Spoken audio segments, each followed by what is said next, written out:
Bismillahirrahmanirrahim. Assalamualaikum warahmatullahi wabarakatuh. Alhamdulillah pada siang pagi hari ini, karena pagi menjelang siang jadi disebut semuanya. Jadi mudah-mudahan semua diberikan kesehatan oleh Allah Subhanahu wa taala sehingga dapat beraktivitas seperti mana biasanya.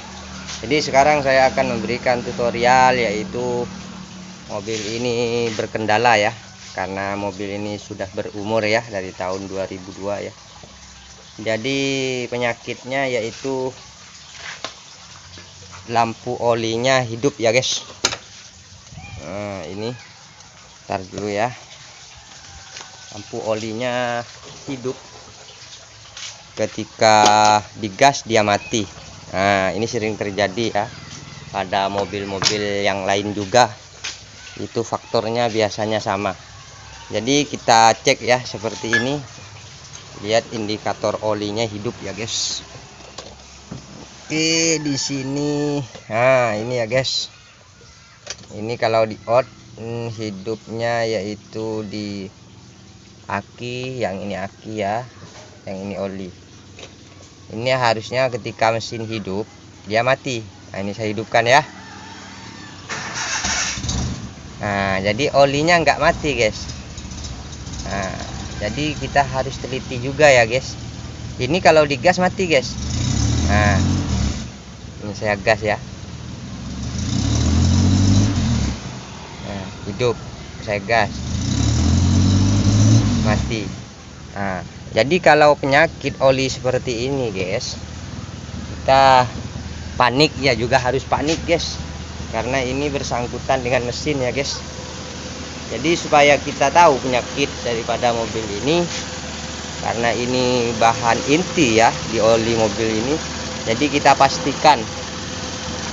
Yang pertama yang harus kita cek oli dulu guys.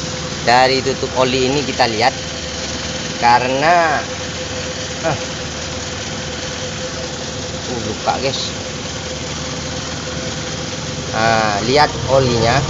Kalau di sini nyembur oli, ada percikan oli, berarti pump olinya normal. Nah, seperti itu ya guys. Bisa saja oli itu karena kurang oli. Nah, kalau takut kurang oli, kita cek di bagian ini guys, dicabut, karena di dalam oli itu, di dalam ini, tiang oli ini, tera oli ini ada batasannya. Kalau dia kurang di bawah, maka lampu indikator pasti menyala terus, tidak akan hidup mati, tapi menyala terus. Karena apa? Karena tekanan ke switch itu berkurang. Nah yang pertama tadi kita cek dari olinya nyembur atau tidak. Kalau oli, sirkulasi olinya bagus, naik ke atas, berarti pom olinya aman. Nah yang kedua tera olinya dicek ya, jadi jangan sampai kurang daripada batasan atau ukuran di tera olinya. Yang ketiga yaitu kita cek kabel switchnya. Nah kabel switchnya biasa di switch oli itu, ntar dulu ya, saya ambil sentar dulu. Ini sudah saya siapkan sentar karena gelap ya guys. Kalau ini mobilnya Mitsubishi Kuda ya, tahun 2002. Jadi switch olinya ada di bawah knalpot ya, di bawah leher knalpot yang di sana. Nah itu ada kabel yang warna kuning itu. Nah itu ya, mungkin nggak kelihatan. Nah itu yang ada warna kuning itu. Nah itu switch yang mengarah, kabel yang mengarah ke switch. Nah itu di situ. Biasanya di situ kabelnya kendur ya, ketika terkena getaran dia menyambung. Nah seperti itu.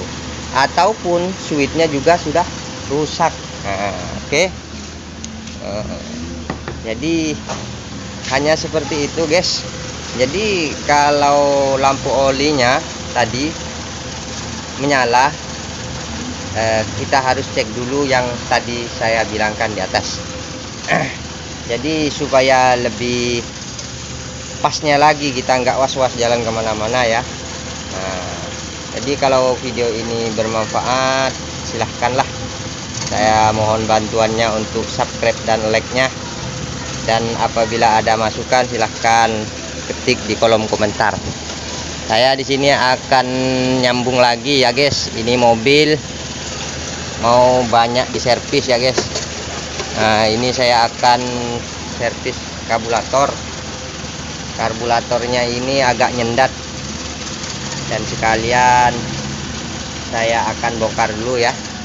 Yang pertama kita bongkar yaitu tutup ini ya. Yang kedua langsung bautnya yang ini. Oke ya, supaya tidak terlalu panjang durasinya, mungkin hanya sampai di sini saja untuk penerangan dan pencerahan bagi lampu oli yang selalu hidup.